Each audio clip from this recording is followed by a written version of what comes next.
us and thank you for joining us and sharing your time with us today. I'm Jody Schillinger, Executive Vice President. And I'm Tracy Simonis, National Sales Executive. Also joining us today is Joelle Stoliker. She is the Oz behind the curtain.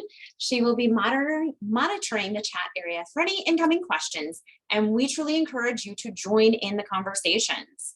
Today, we're going to discuss why to add food to your holiday pop-up stores and programs, strategies on how to add food and then promote that store, the best markets for who you should consider when adding delicious branded treats in your company stores, how promoting these stores to your clients will increase your Q4 sales and add overall value to your customer's brand legacy by creating that return on emotion through promotional gifting. Before we get started, we're actually going to conduct a poll. Joelle, would you like to take over with a poll? Please tell us, how many of you currently have company or pop-up store programs? This will get us a better reading on what we may need to tailor differently throughout the conversation today.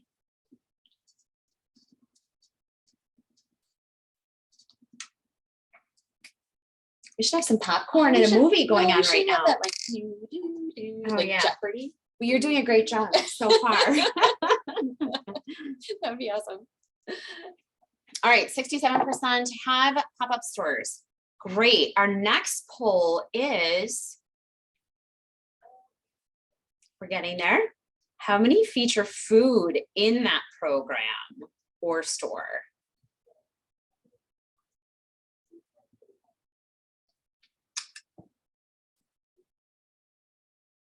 Is where you need the whammy X.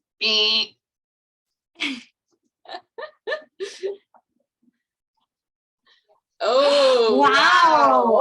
This is awesome. Okay, those attending today don't add food. That's great. This is 100% opportunity for all of us then. This is very exciting. Thank you for participating in the poll. Yes. Thanks, Joelle.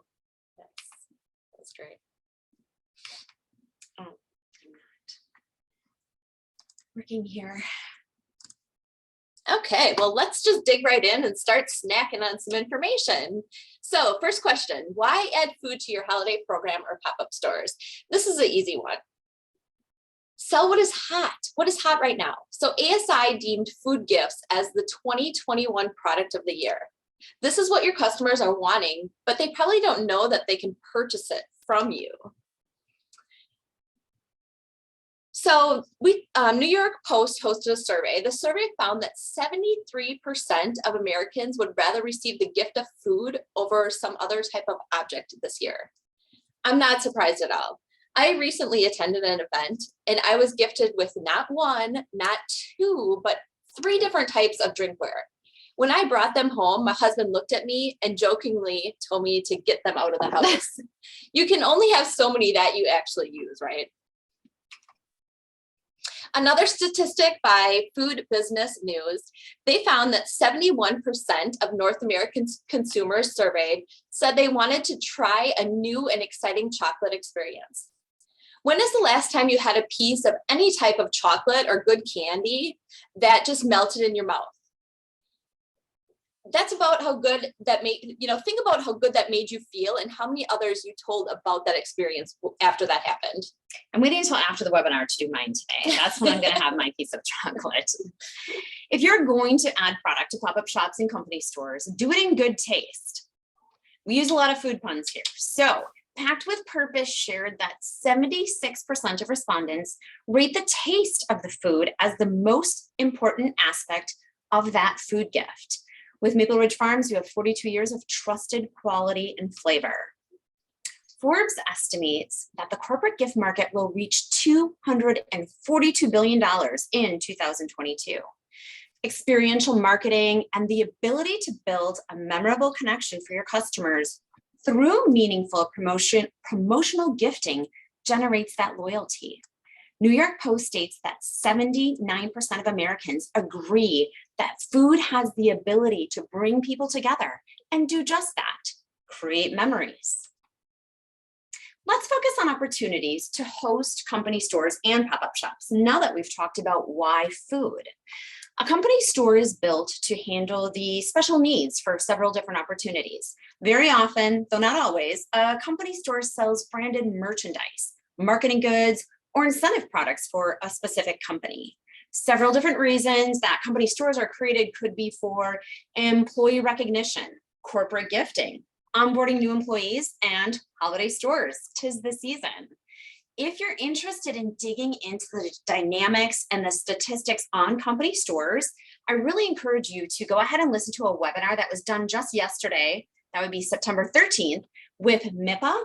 It was hosted by MIPA and presenting with Sarah at OMG, brilliant rock star.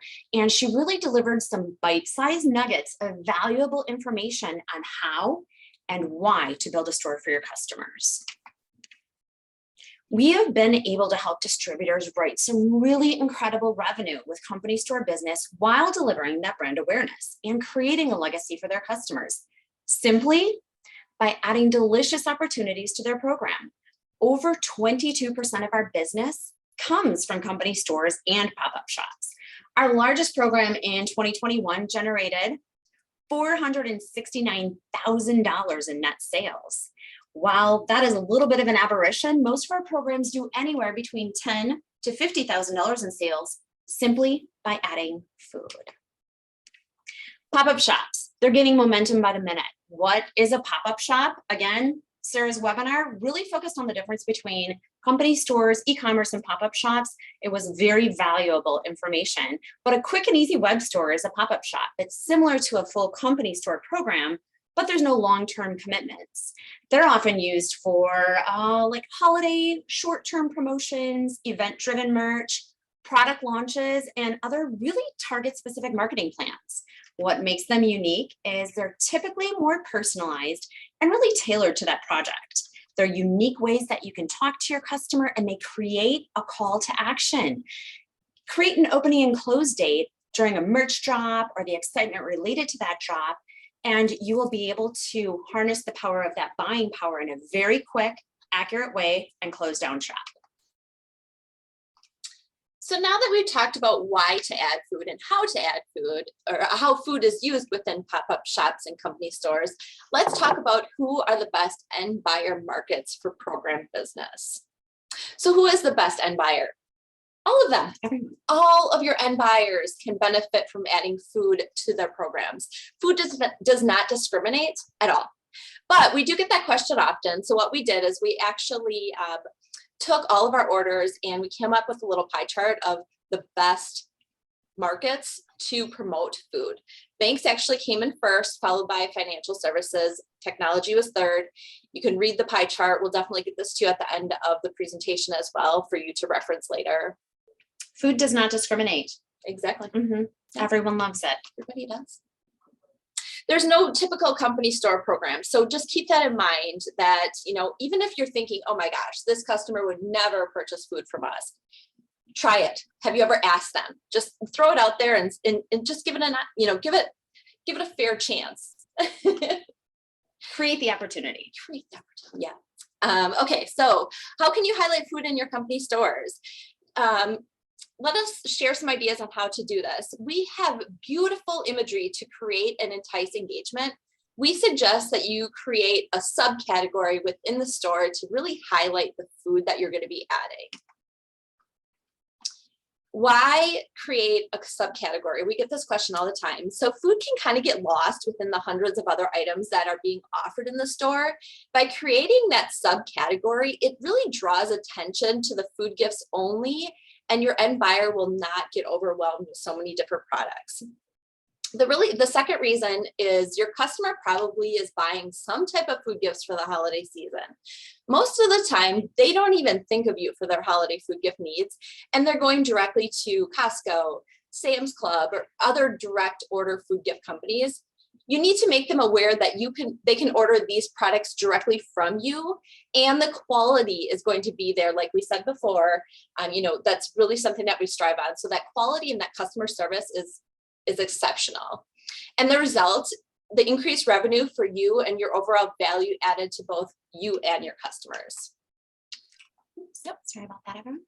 When adding gifts to the store, we do suggest that you limit it to around 6 to 10 items in various price points. It seems like if you add more, most of the time your customers get overwhelmed and will stop looking.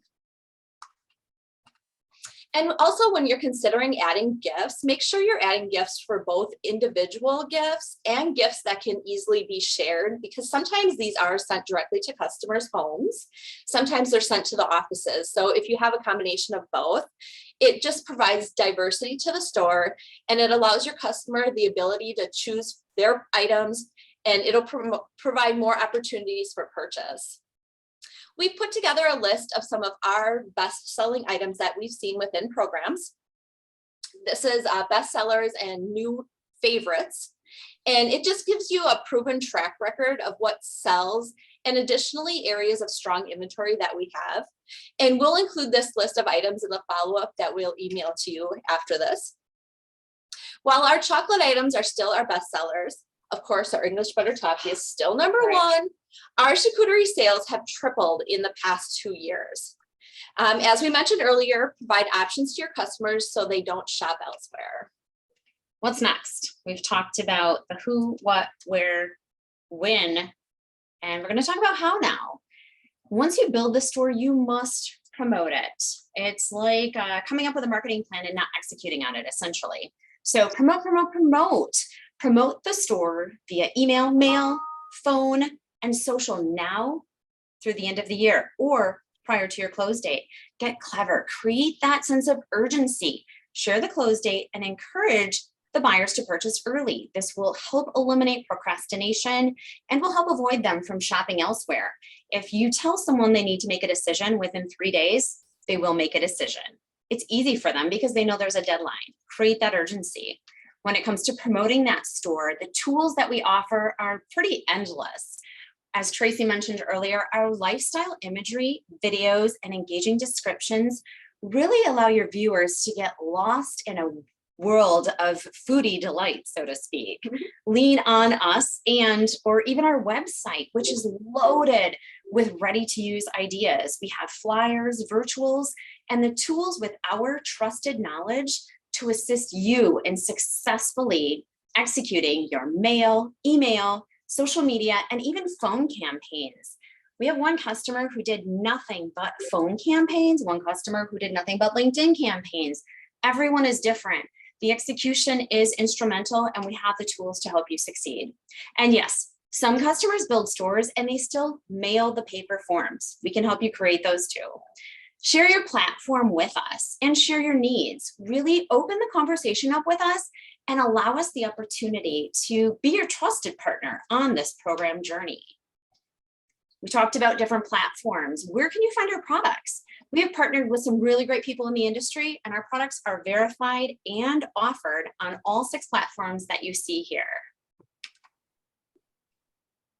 So how does our program work internally? So this is kind of our behind the scenes. So what we offer for programs is we do offer end column pricing on any items that are put into the programs. And then you also do receive half catalog minimum. Kind of helps alleviate some of the orders some of those smaller orders. What we do ask is that you do provide us a link, a URL link, images, some form of verification that these are being used within the program. After that is completed, we will provide you with a program number to reference on each order. What this does is just make sure that you're getting that half catalog minimum and that end column pricing is being used. Usually orders within a program ship within 5 working days to one location. The other good part is in the program, dealer copy is also available if they wanted to add something with the logo. And that's it. The results are incredible. Easy. It is quite easy to do. We are here today to talk about program business. Hopefully we've got some great questions that we can create engagement with.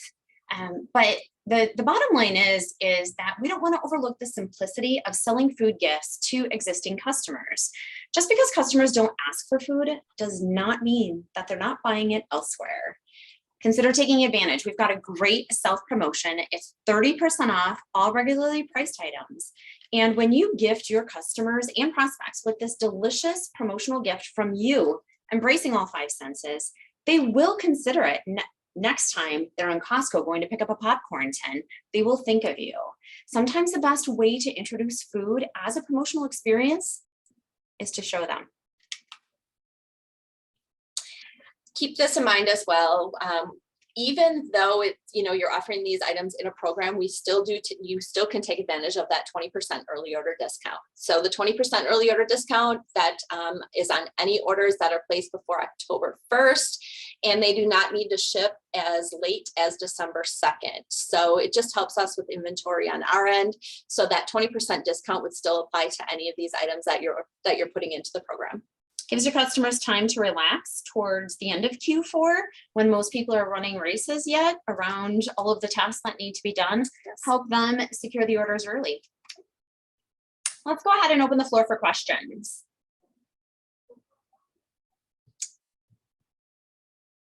Jody and Tracy, can you help with this question? What is the average price point for the gift, for a food gift, to be in a company store program? Is there a certain price point? Yeah, that's a great question. I'll start, Tracy. If you need to pick up any of my slack, let me know. One thing that we talked about was diversity in choice. You may have customers that say, no, we have high-level execs and our price points are $75 plus. The majority of programs that we see offer price points from as low as that $20 price point up to $200.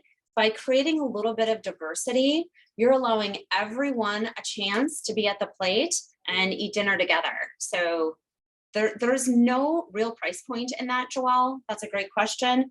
It really depends on the end buyer's need, but we can go ahead and provide items based upon price point should that be what they need. We do recommend a little bit of diversity in the pricing. And you guys know your customers better than we do.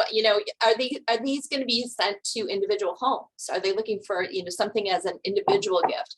Are these going to be sent to offices? Is it going to be shared? Does it need to be a little bit bigger? Definitely dive in with your end buyers and see how these how these are going to be used and where they're going to be going to. Yeah, those discovery calls can teach you a lot about the goal of the program. And sometimes you're asking questions to them that they're not sure the answer is about. So that is a great way to learn about them. We're focusing on holiday stores right now, but don't overlook we had a call the other day with a customer and an end buyer, and we were talking about a holiday store, and the customer said, wait, I've got 2 anniversary programs. We're going to start stores for these. And they're year-round anniversary programs. Those are very different price points than holiday programs for this specific end buyer. Okay, another question in regards to, we asked a question on price. Now, is there a typical number of items if I'm having a company store program? How many food gifts would you include to have a good variety with other items as well? Yeah, I mean, the question or the answer is, I would say no more than 10, especially if you're going to be offering different price points. I mean, 10 is kind of the magical number. It seems like once you go above 10, your customers kind of get overwhelmed. And I'll find myself doing that as well. Like I'll be on, a website and I see too many products. I'm like, oh, I'm out. And I just click off.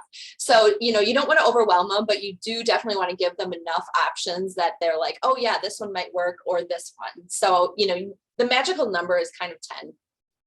And Tracy, you hit on another point. You said, if you are overwhelmed with choices, you split. Mm-hmm. And that's what happens. You have a lost opportunity with that buyer. Therefore, go ahead and create the store for your customer. Create the enclosed environment for them to choose easily. All right, ladies, the last question basically is, who do they reach out to start helping them set up a company store program or talk more about pop-up shops and how to make them work for fourth quarter? Great question. If you're talking about contacting Maple Ridge, you can contact anyone on the screen to talk about your program needs. And if you're looking at creating a platform, you can go back to one of the 6 providers that we had mentioned on the previous screen, and also get that recording from MIPA on OMG. And they really talk about how easy it is to build a store. And thank you everybody for joining us today. Thank you, Joelle, for navigating this Zoom. And we look forward to working with all of you. Thank you so much for joining us today and sharing your time.